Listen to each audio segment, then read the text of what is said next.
On this lesson, we're going to look through the different types of markets to trade. What I've done here, I've logged into a broker platform on a demo account here, and I'm just going to click through and show you what markets are available. And you're going to find the markets in a brokerage account somewhere in a menu. And over here on the left hand side, we have got all the different markets that you could trade.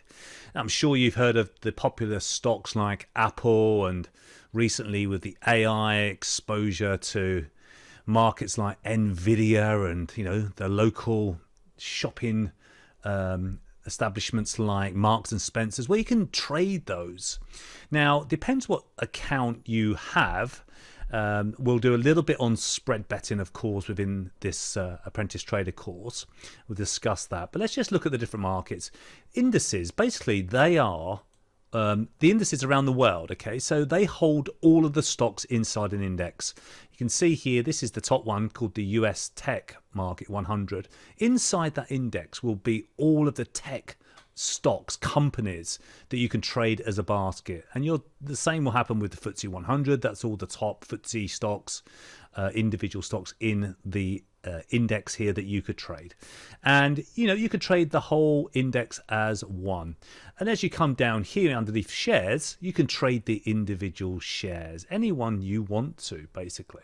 There's lots and lots of shares available within inside the broker of your choice, I would imagine, ranging from different countries that you could trade stocks in France, United Kingdom, Canada, USA, and Germany.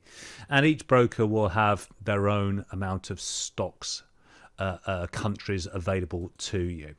And then as you come just one down below the indices, you've got the FX. FX means Forex, foreign exchange, or also known as currency.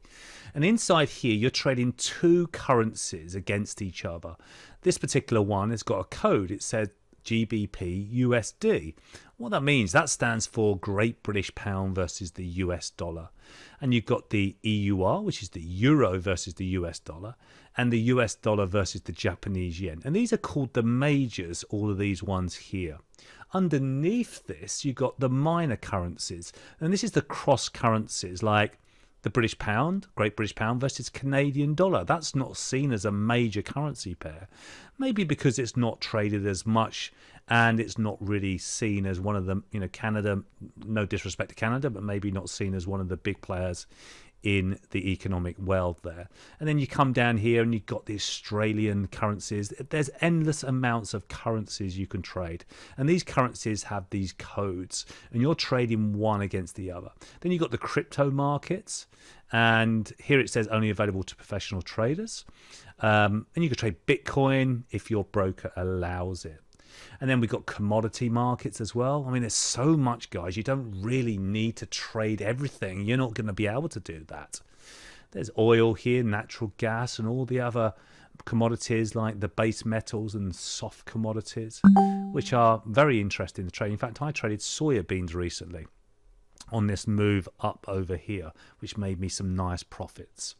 So there's loads of different commodities, and I don't trade crude palm oil or live cattle or lumber or oats. I just don't know how they're going to trade. I've never used them before. You could trade the bond market, and we get into areas here which I don't particularly trade at all, but you might want to trade these. And ETFs are exchange traded funds. And what these are, they're just funds. They're a group of stocks inside, or ETFs inside these funds in here. And when you're trading in maybe a SIP, a pension, ISA, normally you can only go long the stocks. But let's say you wanted to short a stock. A short means, basically, we haven't spoken about this, but a short means making a trade wanting the value to go down. You could do that with an ETF if you wanted to. And if you're using your ISA or a SIP, you can also use an ETF to take advantage of gold markets, okay, and the advantage of the price of gold going higher. You've got options in here, and we're not going to cover options because it's very confusing to new traders, and this course is for just brand new traders. So there's plenty to trade, and that's it for this lesson, guys. And there's endless amounts of markets to trade. Keep to the main markets and you'll be completely fine.